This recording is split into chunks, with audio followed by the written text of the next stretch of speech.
morning. It's 6 a.m. I'm Deirdre Fitzpatrick. And I'm Teo Torres. It is finally Friday, which is always a bonus. It's a long week. Yeah, it has been kind of a week. Let's go to meteorologist Tamara Berg. The nice thing is Veterans Day, obviously tomorrow, and the weather's going to be great. Yeah, it's going to be great for all the observances that are planned, and a lot of those observances are outdoors. Right now, speaking of getting outside, we have a few clouds around, so you'll notice there's not as much of a chill in the air this morning. Temperatures are actually in the mid-40s right now in Sacramento with that cloud layer. Expect that as the sun comes up at about 6:46, we'll still be likely in those 40s, and then eventually as we head towards the 10 o'clock time frame, sunshine and a few upper 50s out there. Highs today will get into the lower to mid 60s. On the satellite loop, you can see these clouds working down from north to south.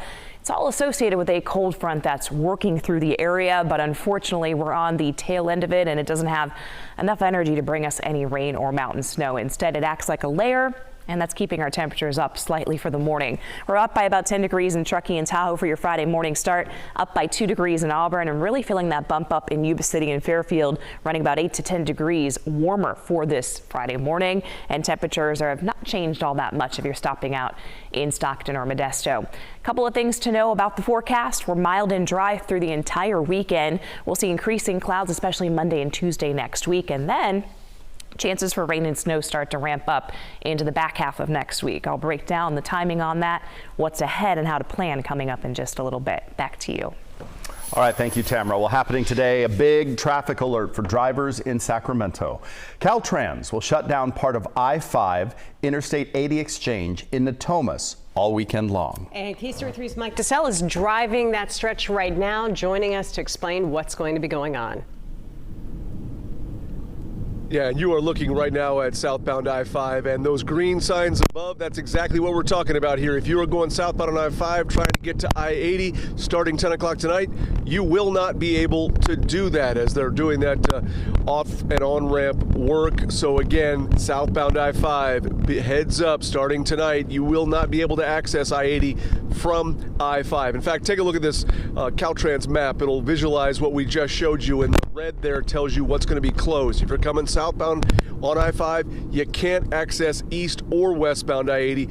And if you're on eastbound I-80, you won't be able to access I-5 northbound. So just be advised as we come back out here live that this is going to be something, especially for those people going to or coming from the airport, especially if you're trying to get to the airport coming from like the West Sac or Davis direction. Going to add a couple minutes because you will need to do a detour, 2 detours in place. They're pretty simple. If you're on I-80 and you need to get to northbound 5, just go up to Truxell Road and turn around. If you're where we are, you see that green sign off to the left, Garden Highway. That is your detour from I-5 to get onto I-80. You just go down to Garden Highway, turn around, and then from northbound I-5, you will be able to access I-80. Just a little bit of a minor inconvenience, shouldn't cause a huge delay, but if you're not ready for it, you might be a little miffed if you're a little late getting out to the airport. No real problems yet this morning on I-5, Brian, but I'm sure you're probably got some other stuff, right? Yeah, we're watching the Caltrans camera right now. Mike, looking for you to drive through that shot right there. That's right there at I-5 and I-80. This is the area Mike was talking about. And yeah, no problems to report in that area right now, but certainly a great advice and a great warning ahead for anyone using that through the weekend. Highway 50 looking good out of Folsom. No problems out of Roseville on Interstate 80 through the Cap City Freeway. 5 and 99, no problems to report here. If you're coming up from Elk Grove into downtown, heading through Stockton. One minor issue, I-5 right at Highway 4. Got a couple of vehicles over on the right-hand shoulder. Very minor delay in that stretch. Highway 50 is a 10-minute ride out of Rancho Cordova. 80 is a 9-minute ride. 5 and 99 currently sitting at 11 minutes. Back to you guys. All right, thank you. You may be noticing a little less traffic on the roads today because it is a holiday. Tomorrow is Veterans Day, as we've said, and since that's a Saturday, we officially observe it today. And that means most government offices, both federal and local, will be closed. The same goes for schools, and there will be no mail. Banks, though, will be open. Tomorrow, many area cities are going to be saluting veterans with parades, including a big one that's going around the state capitol. And KCRA3's Aaron Heff joins us live from the Capitol with this year's focus. Good morning. Good morning. Celebrating themes in American history, and there are milestones to be celebrated. In particular, 75 years of women in the military and the 50th anniversary of the end of the Vietnam War. Those the themes of this year. Take a look. So this just a snapshot of what you can expect if you come on down. This is last year. Starting at 11 o'clock tomorrow morning, the parade will wind its way from Crocker Park on O Street to the state capitol, where the official ceremony will kick off at 1 o'clock tomorrow afternoon. Those set to attend include Senator Ashby, Representative Omni Berra, Mayor Steinberg, and that's just to name a few. Back out here live, parade aside, there's a flyover, food trucks, music, job resource fair. There's a lot if you want to swing on by. And again, it starts at 11 o'clock at the Crocker. From the California State Capitol, Erin Heft, KCRA 3 News. All right, Erin, thank you. Lots of events going on tomorrow to remember and honor the nation's veterans. Coming up in our 9 o'clock hour on My 58, we'll be talking with Elk Grove Council member Sergio Robles about a banner program to honor those who served. He's also the Grand Marshal for the Veterans Day Parade tomorrow and a veteran himself. Again, that's coming up at 9 o'clock this morning. So to mark the holiday, President Biden is expected to announce some new action to protect veterans. It's expected that he will make all World War II veterans eligible for no-cost health care under the Department of Veterans Affairs. He will also expand coverage for costs that are associated with Parkinson's disease.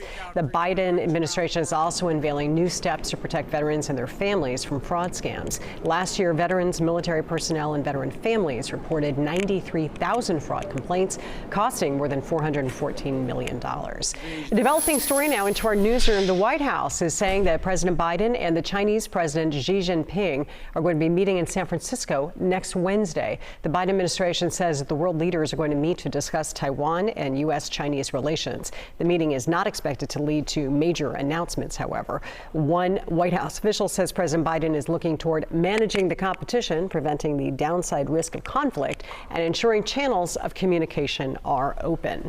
Turning now to our coverage of Israel at war and multiple explosions. Take a look, seen here over Gaza this morning as Israeli forces continue their bombardment of the Hamas-controlled Palestinian enclave.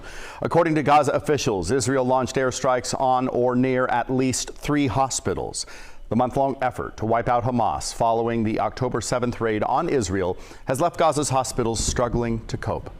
The White House says there is a new agreement as well with Israel to pause fighting for 4 hours each day to help more people in Gaza get to safety. But the president wants Israel to go even farther. KCRA 3's Jackie DeFusco is in our Washington newsroom now with more on what he hopes to see.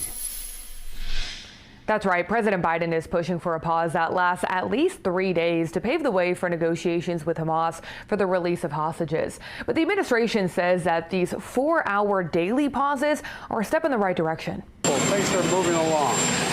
Did you ask for a 3-day pause to Netanyahu? You know, I've been asking for a pause for a lot more than 3 days.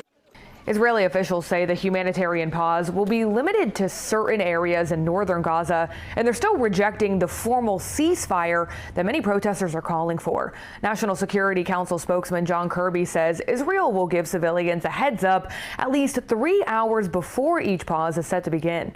Israel will also be opening a second humanitarian corridor for civilians to flee areas where the fighting is focused, according to Kirby. Wrapping up a 9-day tour overseas this morning, Secretary of State Antony Blinken with this pledge. We'll continue to focus on expanding humanitarian assistance that gets into Gaza and reaches people in effective ways. And we'll continue to focus on the steps that can be taken now to try to start to set the foundation for durable and lasting peace. All this comes amid a renewed diplomatic push to try to free the hostages who were captured by Hamas during their October 7th attack on Israel. Now, officials are estimating that about 239 people are still being held captive, including fewer than 10 Americans at this point. In Washington, I'm Jackie DeFusco, KCRA 3 News. Government funding expires 1 week from today, and the new House Speaker has teased a temporary spending plan, but at this point it still has not come out that there is a concrete strategy to try to avoid a shutdown. House Republicans are talking about some options, including a laddered approach that would stagger the funding deadlines for different parts of the government. Yesterday, the Senate Majority Leader Chuck Schumer took a first procedural step to advance another plan to temporarily extend government funding at the current levels.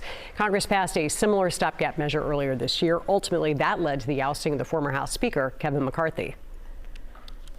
2 months ago, they got rid of Kevin McCarthy because he talked about compromising. Without compromising, nothing's going to get through. So all expectation in Washington at this point is there'll either be a government shutdown or there'll be another Band-Aid to try to kick the can down the road.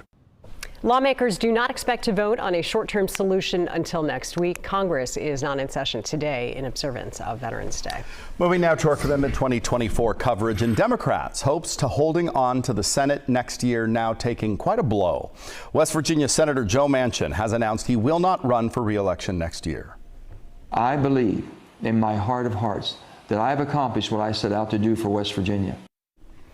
Democrats control the Senate with a narrow 51-49 margin. Manchin's decision not to run in a deeply red state puts them in a tough spot. His name has been floated as a possible third-party presidential candidate. The conservative Democrat has said he is frustrated with both political parties, but hasn't made any announcements about his future yet.